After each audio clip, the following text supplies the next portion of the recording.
শুভ দিন। কি বলে ভিডিওটা শুরু করা উচিত নিজেও জানি না। যাই হোক, এখন বাজে হলো আজকে রবিবার আর রাত্রির 12টা বেজে গেছে, মানে সোমবার পড়েই গেছে ধরতে পারো। আমাদের বাঙালিদের মতো সোমবার পড়েই গেছে।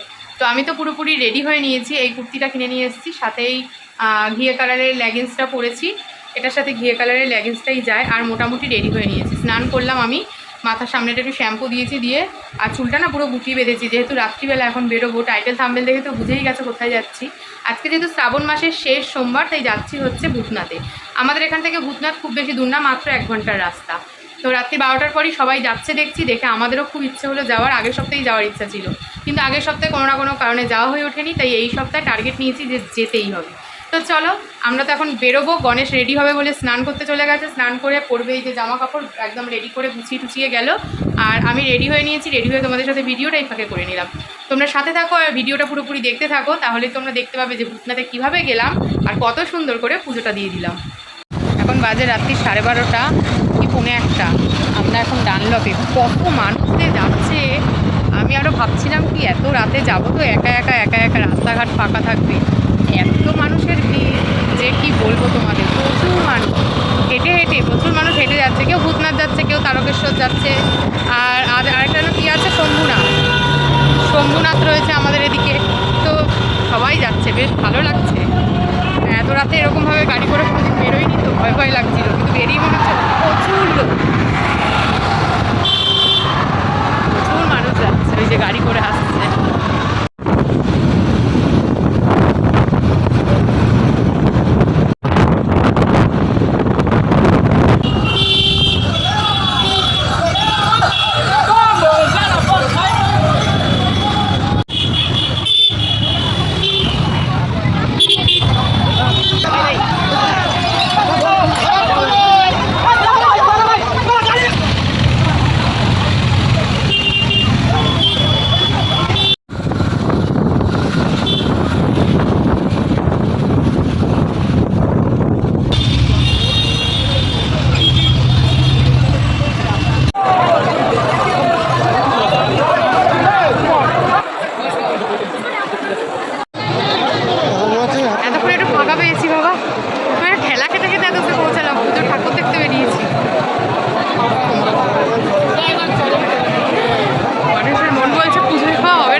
গাড়ি চালাচ্ছে, পরিমাণে ভিড়। আমি গেলে একটু ফ্রি আনতে পারতাম ঠাকুরের। যার উদ্যোগে এসছি সেই আর ঢুকতে পারিনি, সে আমার জুতো পাহারা দিচ্ছিল। আমার বলছে তুমিই ঢোকো, ভেতরে ঢুকো, দম আটকে যাচ্ছিল। সকাল বন্ধুরা, বুঝ লাইফস্টাইল আবার একটা নতুন ভিডিও নিয়ে সবাইকে জয়গুলো জানিয়ে চলে আসলাম। আজকে হচ্ছে সোমবার। কালকে থেকে তো ভিডিওটা শুরু করেই দিয়েছি, আজকে জাস্ট শুধু সকালবেলা আমার মন ভেঙে চুরমার হয়ে গেল। বলছি না, হেয়ারব্যান্ডগুলো অনেকদিন ধরে পড়ে আছে, ভেঙে গেল। এটা সকালে একটা গেল দিয়ে ফেলে এটাকে ডাস্টবিনে। এখন বাসেই ঘর মোছা হয়েছে, জামা কাপড় 1 গামলা ভিজিয়েছি। 1 গামলা মানে 1 গামলা থেকে উপরে উঠে গেছিলো, 2-3 এখানে রেখে দিয়েছি যে আজকে আর এতগুলো কাচা যাবে না, কাচতে পারলেও মেলা যাবে না। তো সেই জন্য এক গামলা জামা কাপড় ভিজিয়ে একটু বাসন বেরিয়েছিল। আজকে নিরামিষ যেহেতু খাবো, তাই কালকে যত আমিষ জিনিস ছিল সেগুলো সমস্ত মাজা ধোয়া এই যে সমস্ত কিছু কিন্তু করে একদম ঝুড়ি টুড়ি সব গুছিয়ে নিয়েছি। আর ওদিকে রান্নাটা আমি অলরেডি বসিয়ে দিয়েছি। একদিকে ভাত, একদিকে মুগ ডাল সেদ্ধ হয়ে গেছে, উচ্ছে দিয়ে ডাল হবে। আর এখন বসাবো হলো পটল দিয়ে সর্ষে দিয়ে করার জন্য পটল সর্ষে, মানে পটলটাকে এখন সবার আগে ভাজবো। পটলটাকে ভাজা বসিয়ে শাক ধোবো, কলমি শাক, আর তারপরে যাবো জামা কাপড়গুলোকে কাচতে। তো চলো সারাদিন তোমরা সাথে থাকো। যেহেতু শ্রাবণ মাসের শেষ সোমবার আর ভূতনাথে গিয়ে পুজো দিয়ে আসলাম, তাই আজকে ঠিক করেছি আমরা নিরামিষ খাবো। নিরামিষ ডাল ভাত ভাজা এগুলো, মানে যা খাবো সমস্ত কিছুই নিরামিষ। তো ডাল পটল ভাজা, এই যে কলমি শাকটা কাল কেটে রেখেছিলাম ভাজা খাবো, তো সেটাকে দিয়ে ভাজবার। ওখানে পাউরুটি এনে রেখেছি, যদি সকালে মনে হয় টিফিনে পাউরুটি হয়তো খেতেও পারি। পাউরুটি খেলে আবার গ্যাস হয়ে যেতে পারে, জানি না, নাও খেতে পারি আবার। একটু চা আর বিস্কুট নিয়ে নিলাম, গণেশও খাবে আমিও খাবো। গণেশ খেয়ে তারপরে টিফিন খেয়ে বেরিয়ে যাবে ডিউটি। আর আমার রয়েছে আজকে সকাল থেকে টিউশানি, মানে সেই সকাল 7:30 থেকে শুরু করে প্রায় বেলা 12টা অবধি একটানা টিউশানি। বাজে হলো বেলা 12টা, আমি টিউশানি করে জাস্ট উঠলাম। আজকে কাজ আমার পুরো লন্ডভন্ড ছড়ানো। এদিকে এখন জল ঘটছে, ওদিকে আলু ভাজার আলু কেটেছি আমি কালকে, কিন্তু এখনো আলু সে ভেজে উঠতে পারিনি, সকালে এতটুকু সময় পাইনি। উচ্ছে দিয়ে ডাল করেছি, কলমি শাক ভেজেছি, পটল পোস্ত করেছি, আর কি করেছি পটল ভেজেছি। এই সব রান্না করতে করতেই আমার সময় শেষ। মনাকে এখন খাওয়াবো, খেয়ে মনা স্কুলের জন্য রেডি হবে, তারপর আমি স্নান করবো। কাল রাত 12টার পর স্নান করেছি বলে ভেবেছিলাম আজকে স্নান করবো না, কিন্তু এখন দেখছি এত কাজ করার পর আমার শরীর স্নান না করলে খুব খারাপ লাগবে।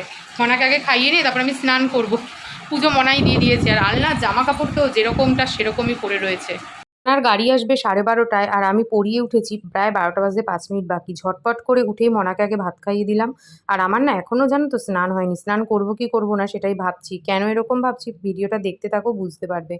লেবু টমেটো শসা সমস্ত কিছু দিয়ে মনাকে একটা চাট বানিয়ে দিলাম। মনার অনেকদিন ধরে এই চাটটা একটু স্কুল থেকে পরীক্ষা দিয়ে বেরিয়ে গাড়িতে বন্ধুদের সাথে খেতে ইচ্ছে হয়েছে, সবাই কিছু না কিছু নিয়ে যায়।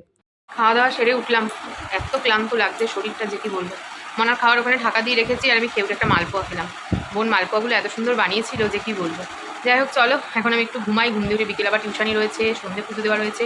আর নিজের গুরু যতই দেখছি ততই মনে হচ্ছে আমি বন মানুষ। কাল হচ্ছে মঙ্গলবার, কালকে হচ্ছে মনার কালকে দিয়ে একদম স্টার্ট হচ্ছে আবার জার্নি। তো কালকে দেখি মনাকে কোচিনে ঢুকি, আগে যাবো আইবুলু করতে।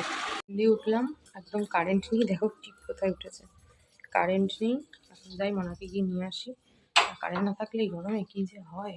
অনেকক্ষণ আগে কারেন্ট চলে গেছে, ঘুমিয়ে টিপে পেলাম যে কারেন্টটা নেই। চলে এসেছি ভিডিওর একেবারে শেষ পর্যায়ে। আজকে প্রচুর কাজ ছিল, প্রচুর টিউশানি ছিল, সব একসাথে। বিকেলবেলাও আমি অনেকক্ষণ ধরে পড়ালাম, মানে সেই বিকেল 5টায় বসেছি আর উঠলাম রাত্রি 8:30 পৌনে 9টায়। এখন দেখতেই তো পাচ্ছ এক চেয়ার জামা কাপড়, চলো এগুলোকে ভাঁজ করি, আর সাথে সাথে ভিডিওটা আজকে এখানেই শেষ করলাম। টাটা।